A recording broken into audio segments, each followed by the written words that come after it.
손흥민 선수의 토트넘 하스퍼가 마침내 UEFA 유로파리그 결승전에서 맨체스터 유나이티드를 상대로 승리를 거두었고, 이번 경기 승리를 통해 토트넘 하스퍼는 무려 40년 만에 UEFA 유로파리그에서 우승을 달성. 손흥민 선수는 프로 커리어 처음으로 우승 트로피를 들어올리면서 한국 축구 역사상 최초로 팀의 주장으로서 유럽 무대에서 메이저 대회 트로피를 들어올리게 되었는데, 충격적이게도 토트넘 하스퍼는 손흥민 선수와 함께 아름다운 우승 스토리를 만들어냈음에도 불구하고 이번 여름 이적 시장에서 토트넘 하스퍼를 떠나게 될 것이라는 소문들이 계속해서 나오고 있고, 토트넘 하스퍼의 새로운 감독으로 토마스 프랭크 감독이 부임하게 되면 가장 먼저 손흥민 선수와 대화를 해서 손흥민 선수의 거치 문제를 먼저 결정할 것이라는 소식이 전해졌습니다.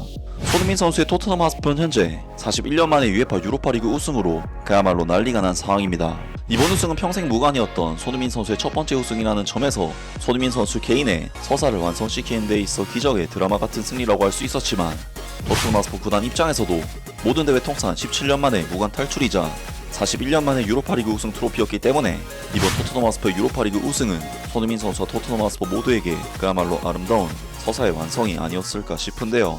정말 손흥민 선수는 그 누구도 부정하지 못할 명실상부한 토트넘 하스퍼의 레전드 선수임에는 틀림없지만, 그동안 우승 트로피가 없다는 이유만으로 온갖 억까와 조롱을 견뎌내야만 했었는데, 이번 우승은 손흥민 선수의 레전드 논란에 종지부를 찍는 커리어가 아닐까 싶은데요. 지금의 토트넘 하스퍼의 팀 분위기는 리그 17위라는 좋지 못한 성적을 거둔 상황임에도 불구하고 역대 최고라고 할 수 있고, 손흥민 선수 또한 트로피 획득에 대해 크게 기뻐하면서 행복해하고 있는데, 충격적이게도 토트넘 하스퍼는 UEFA 유로파리그 우승에도 불구하고 리그 17위라는 실망스러운 성적을 이유로 엔제 포스테코글루 감독을 경질시키는 결정을 내렸고, 후임 감독으로서 토마스 프랭크 감독이 부임하는 것이 확정된 상황입니다.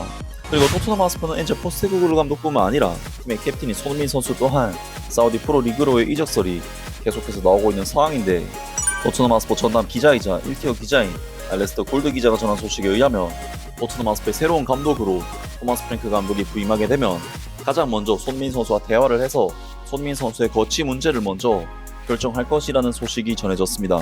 토마스 프랭크 감독이 토트넘 하스퍼의 새로운 감독으로 합류할 예정이며, 이는 엔제 포스테코글루 감독을 대체하는 것이다. 엔제 포스테코글루 감독은 토트넘 하스퍼를 이끌고 유로파리그에서 우승을 차지하며 다음 시즌 UEFA 챔피언스리그 진출권을 확보했지만, 다니엘 레비 회장은 리그 성적이 기대에 미치지 못했다고 판단했다. 이제 토트넘 하스퍼 수뇌부는 브렌트포드의 감독인 토마스 프랭크를 영입하기 위해 움직이고 있다. 하지만 다음 시즌의 높은 기대치에 부응하기 위해서는 이번 여름 이적 시장에서 정확한 판단과 영입이 필요하다. 결정해야 할 큰 사안들이 여럿 있으며, 그 중에서도 손흥민의 거치가 가장 먼저 정리될 수 있다. 토트넘, 손흥민의 거치 문제에 착수 예정. 손흥민은 오랜 기간 토트넘 하스퍼 스타디움에서 스타 플레이어로서 활약을 해왔지만, 이번 시즌은 개인적으로 아쉬움이 남는 시즌이었다. 팀 전체적으로도 최고의 시즌은 아니었지만 손흥민 역시 기대만큼의 활약을 보여주지 못했고, 주장으로서 많은 비판을 감수해야 했다. 또한 토트넘 하스퍼는 브라이언 음부에모와 앙투안 세메녀에게 관심을 보이고 있는 것으로 전해지며 공격진의 새로운 옵션을 찾고 있는 것으로 보인다. 한편 손흥민에게는 사우디아라비아 클럽들의 관심이 이어지고 있으며, 이는 토트넘 하스퍼 입장에서는 그의 계약 마지막 해를 앞두고 이적료를 챙길 수 있는 기회가 될 수도 있다. 영국의 저명한 기자 알레스터 골드 기자에 따르면 손흥민의 미래를 결정하는 것이 새로운 감독에게 있어 최우선 과제가 될 것이라고 한다. 알레스터 골드 기자는 이렇게 말했다. 토마스 프랭크 감독이 토트넘의 감독으로 부임하면 마주하게 될 첫 번째 과제 중 하나가 손흥민 이적 관련 논의가 될 것이다. 내가 알기로는 토트넘 하스퍼 캡틴 손흥민이 이번 여름 이적에 대해 그 어느 때보다도 열린 자세를 보이고 있다고 한다. 해당 소식에 반응한 대부분의 토트넘 팬들은 비록 가슴 아픈 이별이 되겠지만 지금이 손흥민과 작별할 적기라고 받아들이는 분위기다. 손흥민 관련 토트넘 하스퍼는 이성과 감성 사이에서 선택을 해야 한다. 손흥민의 거치를 두고 토트넘 하스퍼는 매우 어려운 결정을 내려야 한다. 비록 지난 시즌은 기대에 미치지 못했지만 손흥민은 여전히 뛰어난 재능을 지닌 선수이며, 다음 시즌 경기 수가 늘어난 상황에서 팀에 큰 도움이 될 수 있는 차원이다. 그렇다고 하더라도 손흥민은 이제 만 32세로 북런던에서의 계약 마지막 해에 접어들 예정이며, 이는 토트넘 하스퍼가 그를 통해 이적 수익을 거둘 수 있는 마지막 기회가 될 수 있다. 다니엘 레비 회장이 적극적인 투자로 유명한 인물이 아닌 만큼 손흥민의 이적으로 발생하는 이적료는 향후 영입 자금으로 활용될 수 있는 분명한 재정적 여유를 마련해 줄 것이다. 손흥민이 새로운 감독과 마주 앉아 대화를 나누게 되면 그의 미래에 대한 방향도 훨씬 더 명확해질 것으로 보인다.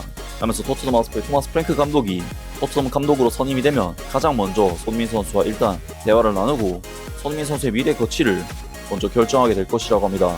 확실히 토트넘 하스퍼 입장에서는 손흥민 선수의 계약 기간이 이제 1년밖에 남지 않았기 때문에 겨울 이적 시장에서는 보스만룰 적용이 되는 선수인 만큼 계산적으로만 따져보면 손흥민 선수를 돈 받고 파는 것이 이득인 것은 사실인데, 손흥민 선수 입장에서도 토트넘 하스퍼에서 트로피를 들어 올리면서 원하는 목표를 이룬 상황인 만큼 이적에 대해 열려 있는 것으로 보이는데요. 결국 손흥민 선수로서는 토마스 프랭크 감독과 대화를 해서 토마스 프랭크 감독이 자신을 얼만큼 원하는지, 또 어떤 전술로 자신을 어떻게 활용을 할 것인지 깊은 대화를 나눈 뒤에 거취를 결정하게 될 것으로 보이는데, 과연 손흥민 선수의 미래가 어떻게 될지 새로운 소식이 나온다면 바로 전해드리도록 하겠습니다. 아무튼 오늘 영상은 여기까지고요. 영상 재밌게 보셨다면 구독과 좋아요 그리고 댓글 부탁드립니다. 감사합니다.